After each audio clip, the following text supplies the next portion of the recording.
증인의 신문 절차는 증인 조사하는 방식으로 첫 번째 진술서를 제출한다. 진술서.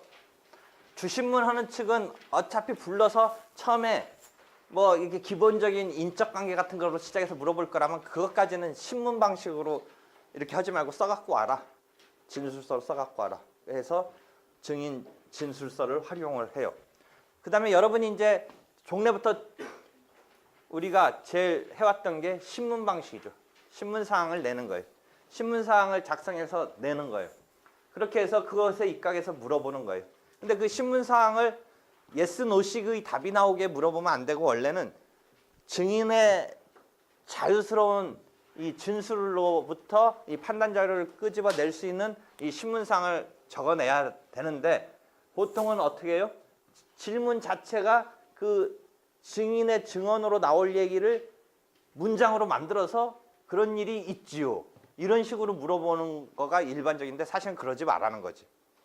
그거는 자기네가 이미 짜온 각본에 의해서 내는 거지. 이 사람이 본 장면을 입에 의해서 그런저런 사실이 있었다라는 것을 입에 의해서 나오면 되는데 그걸 이렇게 딱 해오면 이 사람이 거기서 전체적으로 안 맞아도 그런 일이 있지요 중에 뭐 일은 있는데 사실은 그 일에 묘사되는 어떤 장면은 전혀 아닌데 일이 있지요 하면서 예 그래버리면 이게 어긋나는 거지.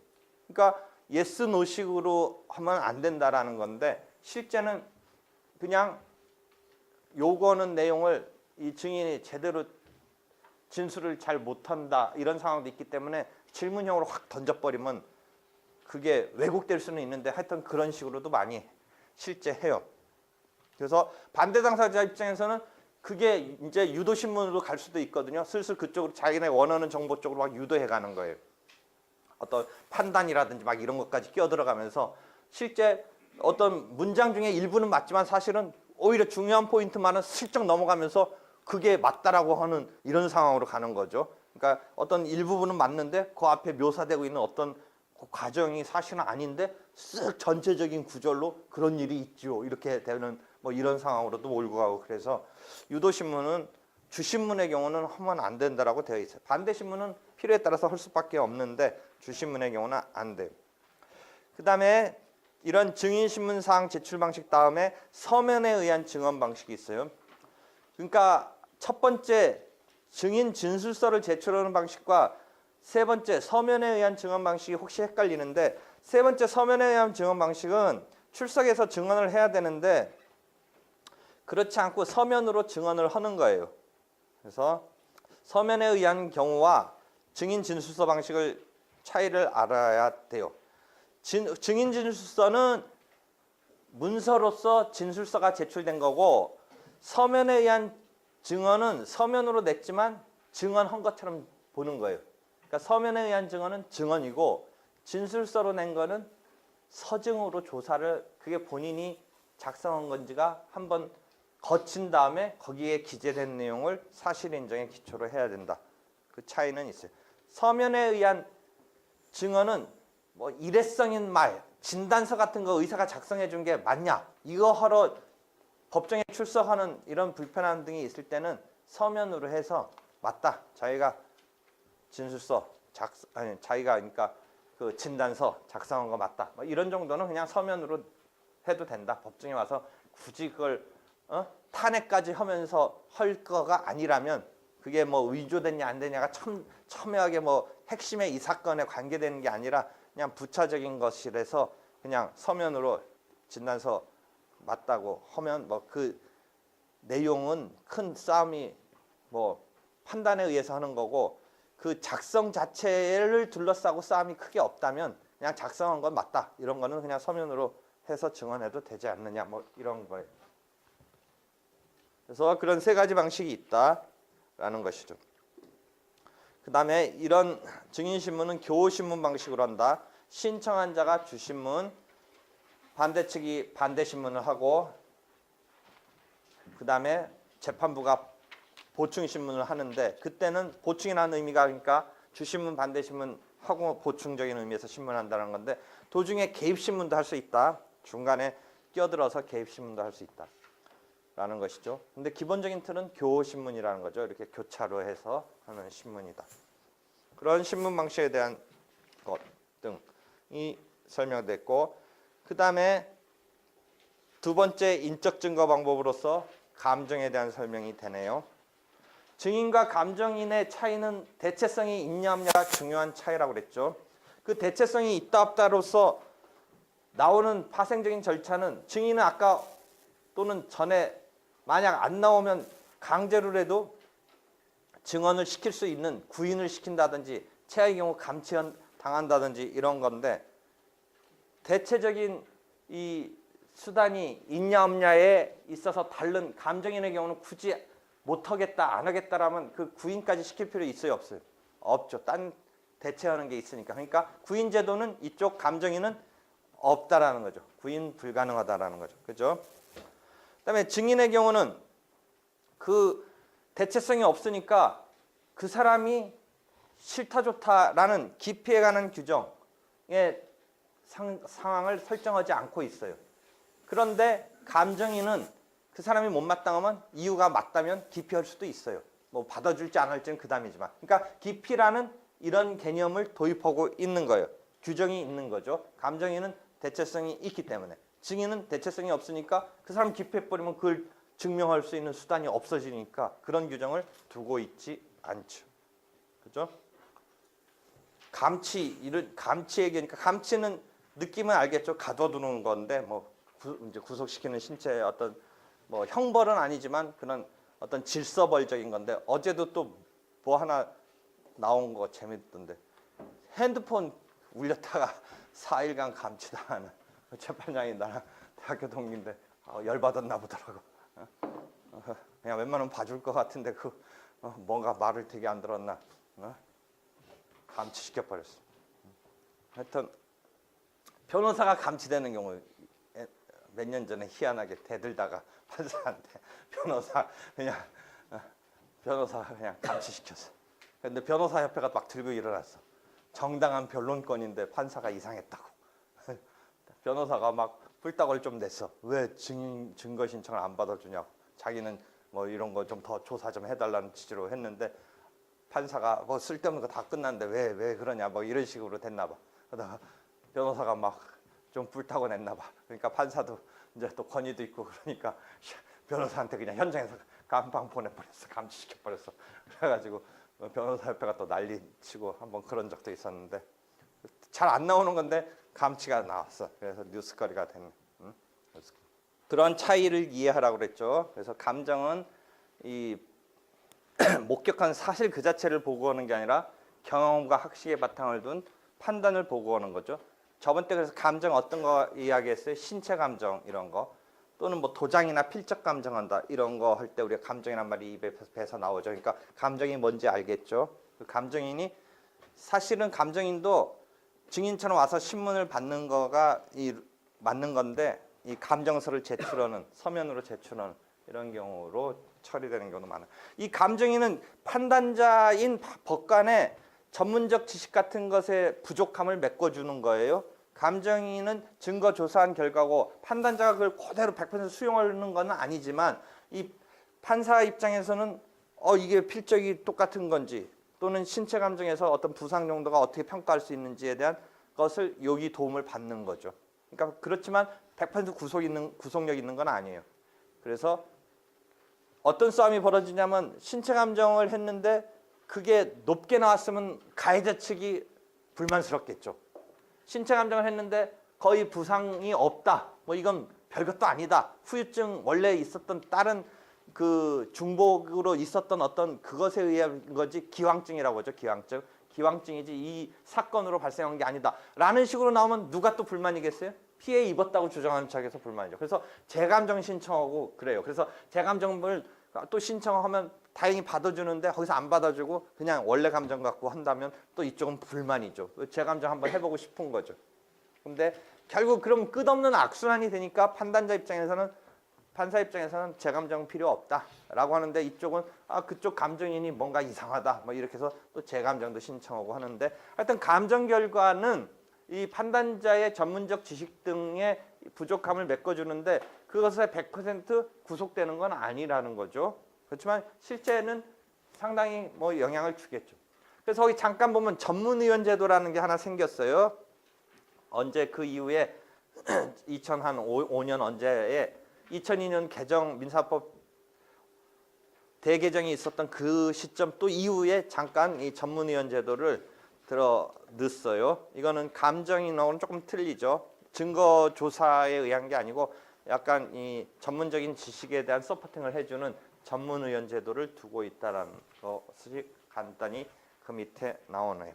전문 심리의원 제도요. 전문 심리의원 제도를 두고 있다. 2005년이 아니라 2007년경에 도입됐네요. 그래서 전문 심리의원 제도를 신설했다. 어떤 전문적인 지식이 필요한 지식 재산권, 국제 금융 뭐 이런 최신의 어떤 금융 계약 기법 이런 것 등은 이제 판단자인 법관이 다 그 정보를 갖고 판단할 수 있지는 못하니까 그 지식의 부족함을 이 전문 심리의원제를 통해서 보완을 하고자 하는 제도죠. 그렇게 해서 감정인 이야기 됐고, 감정 절차는 증인 신문 절차를 준용한다라고 되어 있죠. 333조를 보면. 그래서 감정 결과의 체부에 대해서는 8-35 옆번호 보면 감정 결과의 체부는 법관의 자유심증에 의한다. 구속되는 건 아니다. 100% 구속되는 건 아니다. 그렇지만 뭐 그것에 따른 판단을 어느 정도 수용하겠죠. 그래서 이제 교과서에 이 표현은 안 나오지만 이게 결국 감정인에 의한 재판이 되는 거 아니냐. 원래 재판하는 주체는 판사여야 되는데 결국 감정인이 감정한 결과가 좌지우지된다는 의미에서 감정인에 의한 재판 뭐 이런 또 그런 게 문제가 있을 수 있다 뭐 라는 의미에서 감정인에 의한 재판 뭐 이런 용어도 나오죠. 그 다음에 당사자 신문은 증인 신문과 마찬가지로 목격한 것, 자기가 겪은 걸 그대로 보고하는 건데 제3자냐 당사자냐의 차이죠. 제3자의 경우는 증인 신문이고 본인의 경우는 당사자 본인의 경우는 본인 신문으로 하는 건데 이것을 차이를 둔 거는 실제 절차는 다른 건 없죠. 대상자가 다르다라는 거지 절차는 다른 게 없는데 그럼 왜 구별이 됐던 게 의미가 과거에 있었냐면 과거에는 어떻다라고 그랬어요? 이 당사자 본인 신문은 그 밖의 증거 조사 방식에 비해서 어떻다라고 그랬어요? 어떻다고 그랬어요? 이제 객관식 지문에 나오는데 항상 당사자 본인 신문은 작년에 변호사 시험에도 내가 냈는데 당사자 본인 신문은 보충적으로만 한다라는 류의 지문이 나오면 틀렸어 맞았어? 당사자 본인의 보충성 지금 입장에서는 유지되고 있다 아니다. 유지되고 있다 아니다. 내 말에서 다 나오잖아. 유지되고 있어 없어. 당사자 본인 신문의 보충성은 지금은 유지되고 있지 않다. 삭제하였다. 그러니까 다른 거와 대등하게 증거조사의 방식으로 쓰인다. 근데 과거에 2002년 이전에는 당사자 본인 신문은 자기 일을 자기가 얘기하라고 하는데 진실을 얘기하면 불리한 얘기를 할 수밖에 없는 상황으로 내몰리게 되면 이게 자기 부재 거부의 특권 같은 헌법적인 원리에 비춰서 이게 좀 무리한 거 아니냐 해서 어떤 보충적으로만 설정을 해뒀는데 2002년도에 있어서 어떤 집중적인 심리를 위해서는 이걸 보충적으로 쓰는 게 아니라 거의 다른 거와 동급으로 써도 된다라고 보충성을 폐지했다라는 거죠. 보충성을 폐지했다. 이해되겠어요? 그래서 지문에 항상 나와요. 물론 이게 보충성을 폐지한 것에 대해서 비판을 하시는 교수님도 있고 한데 하여튼 폐지된 거다. 규정상은. 그 당사자 본인 신문에서 그다음에 뭐 별건 아닌데도 괜히 그냥 그러니까 물어보는 건 뭐예요? 그 개념 때문에 물어보는데 법정 대리인의 경우와 소송 대리인의 경우에 신문을 해야 되는 상황이 나온다면 법정 대리인의 경우는 당사자 본인 신문의 경우로 가야 되고 소송 대리인의 경우는 제3자로서 증인 신문으로 가야 된다. 뭐 이런 거가 그 개념 때문에 질문되고 있는 거죠. 그래서 그 증인 신문과 당사자 신문의 구별에 대해서는 8-38 앞에 표로 자세히 그려놨네요. 직권으로도 할 수 있다라는 게 증인 신문과 다르네요. 증인 신문은 이제 신청에 의한 건데 당사자 신문은 직권으로도 할 수 있다라는 거죠. 어떤 경우에 당사자 신문을 한 케이스가 종종 되냐면 돈 빌렸는데 빌려준 사람은 빌려줬다라고 하고 빌린 아버지는 죽었어요. 그러니까 이 빌린 상황에 대해서 이게 둘 사람인데 한쪽이 아버지가 죽은 거예요. 피고로 자식들이 몰려 있는 거예요. 그랬을 때 피고 입장에서는 상대방 원고를 본인 신문을 해서 본인한테 그 상황을 꼬치꼬치 한번 물어보고 싶다라고 했을 때 그 채권자인 원고를 신문 신청을 하는 거예요.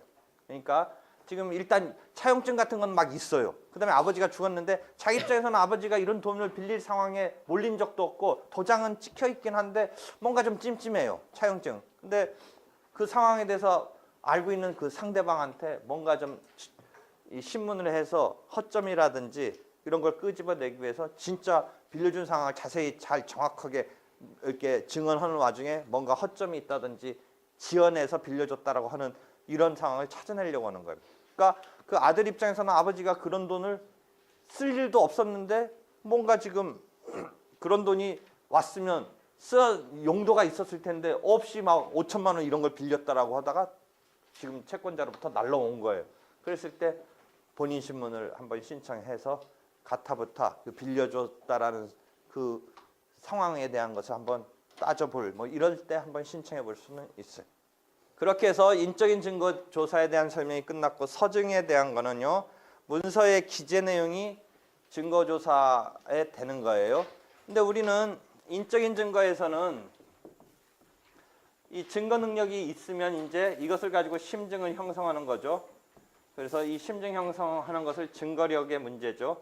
그다음에 인적인 증거에 있어서 이제 증거 능력으로서 증거 방법으로서 이렇게 되어 있는데 이 증거력은 법관의 자유 심증에 의한다. 라고 하고 있는데 이쪽에 서증의 경우는 증거력에서 설명이 조금 막 많아져요. 다른 인적인 증거에서는 증거력이라는 것은 별도로 항목이 없어요. 자유심증에 의해서 심증 형성은 증거력의 문제는 자유심증이라는 그 주제 속에서 설명을 하는데 서증에서만은 이 증거력 부분이 설명이 들어가고 더더욱 형식적 증거력과 실질적 증거력으로 나눠서 설명을 해요. 그럼 그게 뭐냐? 형식적 증거력은 그 작성 주체가 작성했는지 여부의 문서의 진정 성립을 한번 따져보고 그것이 통과해야 실질적 증거력. 그러니까 이 실질적 증거력은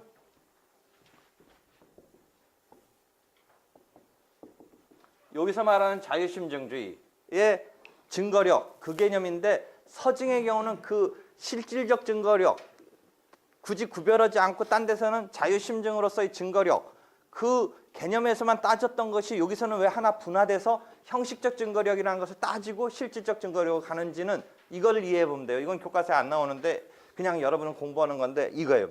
증인의 경우는 그 사람 입에서 나오는 말이 내 판단에 어떤 사실을 인정하는 데 대해서 이 사람 말에 의해서 인정할 건가 아닐 건가의 그 증거력을 이 사람 입에서 나오는 건 말을 갖고 증언을 갖고 판단하면 돼요. 근데 서증의 경우는 이 쓰여 있는 것이 이 사람 증언으로 치면 입에서 나오는 그 증언이 써 있는 기재 내용인데 이게 이 사람 입에서 지금 나오고 있는 건지 아닌지에 해당하는 게 형식적 증거력이에요. 즉 서증의 그 문서의 작성 주체가 과연 작성했는지 그러니까 사람의 입에서 나오는 거는 우리가 보면 알잖아요. 그 사람 입에서 지금 나오고 있잖아요. 그 말이. 근데 이 서증의 기재는 여기 기재되어 있는 게 보는 거는 맞는데 이게 과연 그 사람이 기재한 건지 작성한 건지는 알 길이 없으니까 이 사람이 이걸 작성했다라는 형식적 증거력이 한번 통과해야 비로소 그 다음에 실질적 증거력으로서의 우리가 일반적인 다른 증거에서 증거력 그 다음에 다른 데서는 증거력이 그럼 굳이 얘기하지 않고 자유심증주의로 된다는 데 그건 가면 되는데 여기는 서증의 경우는 진정성립이라는 형식적 증거력을 통과해야 이제 실질적 증거력을 따진다라는 개념에서 이게 분류되고 그 설명이 여기에 많이 나오고 있는 거예요. 이해되겠죠? 그래서 형식적 증거력과 실질적 증거력을 이해해야 되고 그 다음에 형식적 증거력에서 진정성립에 대해서 과연 그럼 작성 주체가 작성했느냐가 문제가 됐을 때 추정 규정이 있어요. 다행히. 공문서는 진정성립을 추정을 해주고 사문서는 추정 규정이 없으니까 증명을 해야 되는데 거기에 도장 같은 게 찍혀 있으면 그 도장이 그 사람 도장이 맞다면 그 사람의 의사로 도장을 찍었고 도장을 찍은 이상 그 사람이 그 문서를 작성했다고 이단의 추정이라고 그래서 형식적 증거력이 인정이 돼요. 한편 도장 같은 게 없으면 서명이 없으면 누가 그걸 해야 되냐면 증명을 해야 되냐면 그것을 증거로 쓰고 싶은 사람이 진정성립 작성 주체가 이 문서를 작성했다라는 형식적 증거력을 인정받은 다음에 이제 이 사실에 바탕을 둬서 지금 증명하려는 사실이 있었음을 밝히는 실질적 증거력으로 쓰이는 두 단계의 절차에서 그런 절차를 밟아야 돼요. 조금 어려워요. 형식적 증거력이 과거에는 시험 잘 안 냈는데 요새 실무적인 시험에서는 이게 상당히 많이 나와요. 형식 증거력 갖고 한번 문제됐던 것을 내가 막 이야기했던 부분이 하나 있는데 어디서 한번 말했어요. 진정성립, 형식적 증거력. 이런 형식적 증거력에 관한 사실은 주요 사실, 간접 사실, 보조 사실 중에 어디에 속한다? 증거력에 관한 사실이니까 어디에 속한다? 주요 사실, 간접 사실, 보조 사실 중에 보조 사실에 속한다.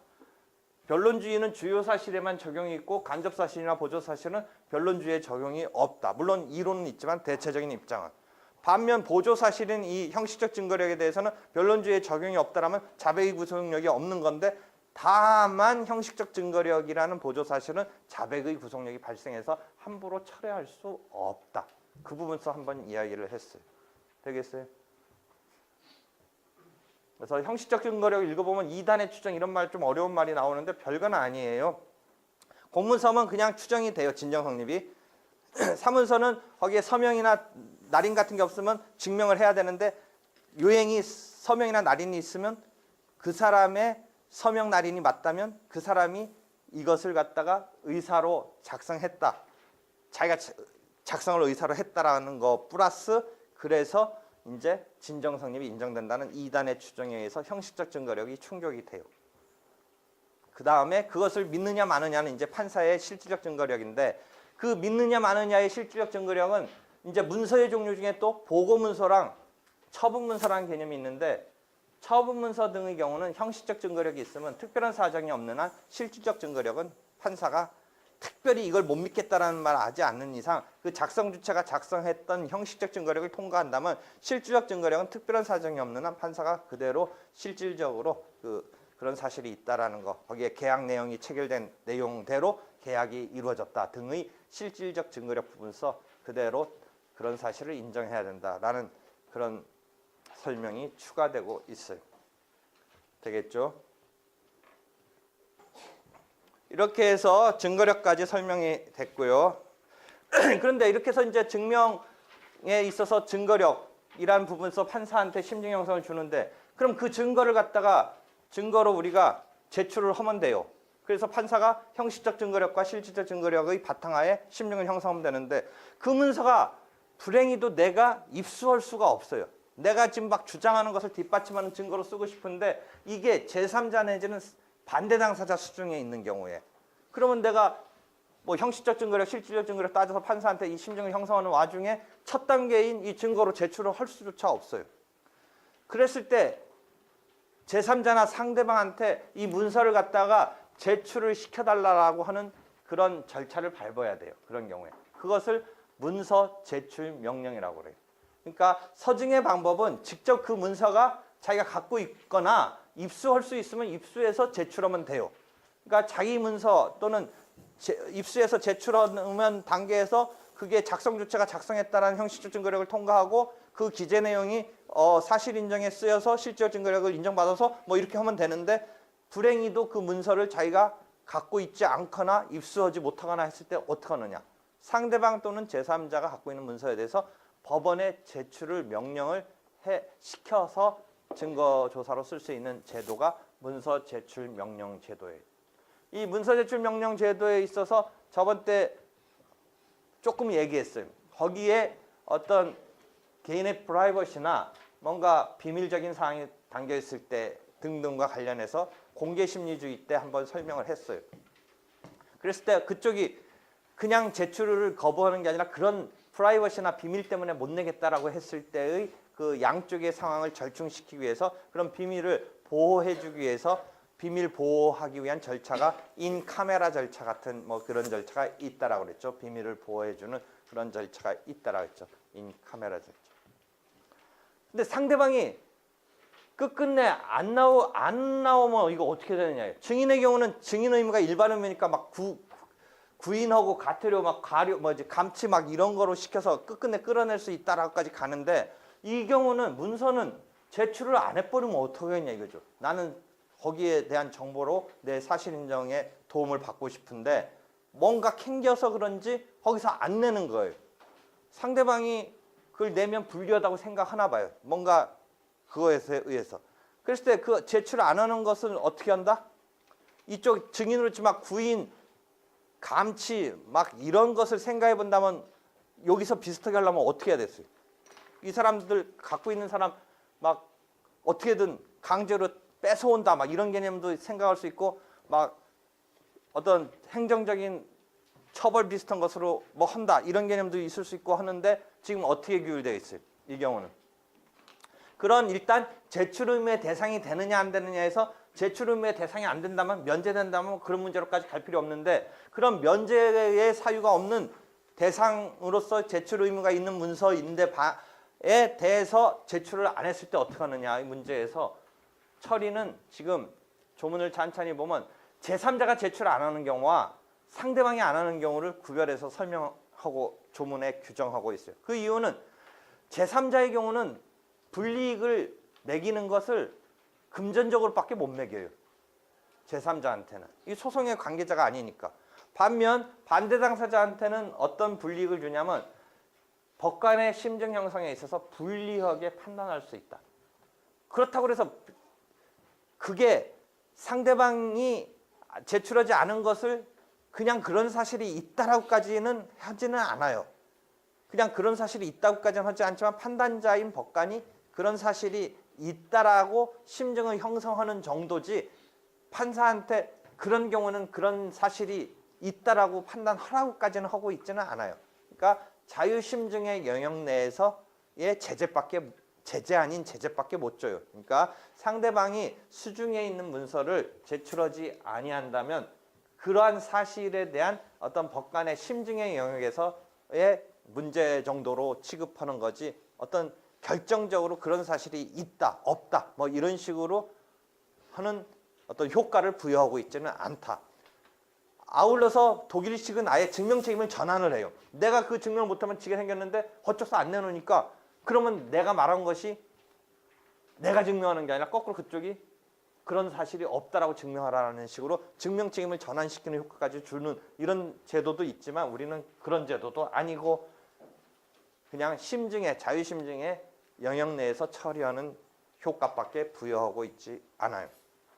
이 문서 제출 명령이 실제 신문에 한번 크게 났던 게 한 7, 8년 전, 8, 9년 전 언제인데 담배 조폐공사 지금 KT&G라고 하는 조폐공사 상대로 하는 것이 지금 전매청에 해당하는 데가 이 담배의 폐에 대한 연구 보고를 다 이미 마쳤다. 그러면서도 국민한테 팔았다.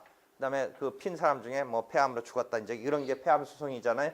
그래서 과연 그 KT&G가 그런 조사를 해서 갖고 있었던 것을 알면서 했느냐를 따지면서 이 폐암 측의 피해자 측의 원고가 배금자 변호사였었어요. 근데 재판부를 상대로 그걸 신청을 했는데 재판부가 안 받아주려고 그래요. 왜? 전매청 그 KT&G는 거기가 무슨 어떤 제조 기법이나 이런 게 있다는 거예요. 담배 만드는 그것에 대해서 성분이나 이런 게 있다는 거예요. 그 배합 같은 게. 그래서 안 내놓으려고 그래요. 그래가지고 이 배금자 변호사가 왜 안 내놓냐. 자기가 하버드에서 미국 담배 소송을 배우고 와서 공익소송으로 이걸 해서 이걸 기화로 자기가 뭔가 해보려고 하는데 그게 여의치 않으니까 이 여간내기 아닌 여자가 막 재판부를 몰아쳐요.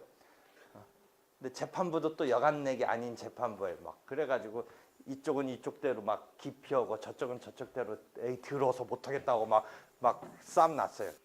한판 붙었었어요. 그래가지고 둘이 막 비난전을 하고 난리가 났었어요. 근데 이 재판부의 그 판사도 무진장 또 깐깐한 사람이고 그렇게 해가지고 결국은 못 봤을 거예요. 그 KTNG의 내부 문서를 못 봤을 거예요 아마. 그리고 폐암 사건은 결국 미국 측은 우리하고 조금 제도가 틀려서 받아들여진 화해하고 뭐 그래서 보상도 받고 했는데 우리는 기각으로 끝난 것 같아요. 인과관계가 사실상 그렇잖아요. 저번 때 인과관계 따질 때 한번 보세요. 우리가 환경소송에서 위에서 무슨 화학물질을 유해한 화학물질을 배출하는데 홍수가 나면서 밑에 돼지들이 왕창 죽었을 때 그 물의 흐름에 따라서 그 유해한 것이 흘러들어와서 먹었겠느냐. 설사 유해하더라도 그 홍수가 날 정도의 물의 흐름에서 농도가 희석됐을 텐데 그 먹었다가 죽겠냐. 뭐 이런 여러 가지 인과관계를 증명해야 되는데 담배도 한번 생각해 보세요. 어떤 다큐멘터리 프로 보면 장수촌 찾아갔더니 다 담배 피는 동네 있죠. 보통 우리가 장수가 뭐 소식하고 뭐 이렇게 뭔가 이 절제적인 생활을 하고 뭐 이런 거로 했는데 그 동네는 또 희한하게 담배 피는 사람들이 더 오래 살잖아요. 그러니까 이 폐암 걸린 사람들이 과연 담배 때문에 걸렸느냐는 알 길 없는데 이거 참 증명하기 어려운 거죠. 그죠? 그러니까 이 사람들이 담배에 노출된 건 맞아요. 뭐 한 10몇 살부터 40년씩 폈대는 거예요. 그리고 폐암이 걸렸어요. 그런데 그럼 담배 피는 사람이 다 폐암 걸리냐? 또 그건 아니잖아요. 그러니까 그 인과관계의 연결고리를 찾는 게 쉽지가 않죠. 그래서 하여튼 그런 문서 제출 명령 제도가 있어서 그런 뉴스거리가 됐었는데 그게 자세히 나중에 읽어봐야 돼요. 문서 제출 명령을. 그 다음에 검증은 유체물을 사람의 오간, 감각에 의해서 서증이라고 해서 문서의 기재 내용이 아니라 문서의 지질 같은 건 감정이나 검증이 되는 거죠. 검증은 그렇지만 이 서증 절차에 의한다라는 것이죠. 현장 검증 간다 했을 때 그 용어 떠올리면 돼요. 교통사고 현장 검증 간다. 뭐 그런 거. 요번 최근에도 뭐 뉴스 하나 나왔죠. 무슨 어디 남해안인가 무슨 피해가 있어서 재판부가 거의 공인가 어디 내려서 증거 조사했다 뭐 이런 등등 뭐 얘기하는 거 보면 재판부가 열심히 하고 있다라는 뭐 기사가 나온 것 같아요. 그래서 검증 이런 거 이해를 하고요. 그런 증거 조사가 있고 그다음에 증거 보전은 형사소송에서도 나오는 그런 개념이에요. 급박성 때문에 본안 소송에 앞서 또는 본안 소송 도중이라도 본안 소송 절차 속에서 증거 조사하는 게 아니라 빠져나와서 증거 조사하는 이런 건데 이 증거 보전이 보전적인 기능을 갖다가 조금 더 적극적으로 해서 개시적인 기능으로 활용해야 된다라는 게 이 증거 보전 제도의 일반 절차 말고 여러분이 이 제도의 의의를 볼 때 보전 절차만으로 활용되는 것에서 좀 더 적극적으로 미국식의 디스커버리 제도가 없는 제도에서는 디스커버리적인 기능을 할 수 있도록 쓰이는 게 어떻겠느냐. 나는 그런 데에 좀 적극적인 거라 자세히 써놨어요. 보통 책보다 자세히 써놨어요. 그래서 그런 증거 보전까지 이해하면 돼요. 그래서 여기까지 지금 오늘 설명이에요. 자유심증주의랑 증명책임은 조금씩 용어가 나왔고 다시 증거법까지 마무리를 하면 좋은데 이 상태에서 다음 월요일 날 마무리를 하기 위해서는 한 번 더 해야 되는데 더 할 거예요? 어떨까요? 어? 원래 오늘 눈이 왔는데 원래 첫눈이에요? 그래가지고 내가 원래 그러려고 그랬었는데 실패했어. 저번 시간에 딱 그 얘기를 얘기해놓고 왔어야 되는데 뭐 종강 언제예요? 시험 언제 봐요? 이런 질문이 나왔을 때 내가 그렇게 표현하려고 준비하다가 타임을 놓쳤어. 첫눈이 올 때가 종강이다. 이런 말 했으면 오늘 멋있었었는데 그걸 말을 못하고 갔어 내가. 그래서 오늘 딱 이게 됐는데 또는 그러면 또 오늘이 첫눈이 아니야 또 A설 B설 또 이렇게 따지지 말고 엊그제 조금 왔으면 그것도 첫눈이다. 첫눈은 뭐 1cm 정도는 쌓여야 첫눈이다고 할 수 있다. 또 이거 갖고 싸우지 말고. 그래서 오늘 딱 그 얘기를 해놓고 갔으면 참 멋있을 뻔했는데 그래서 딱 끝났으면 좋을 뻔했는데 한 학기 동안 수고했어. 감사합니다.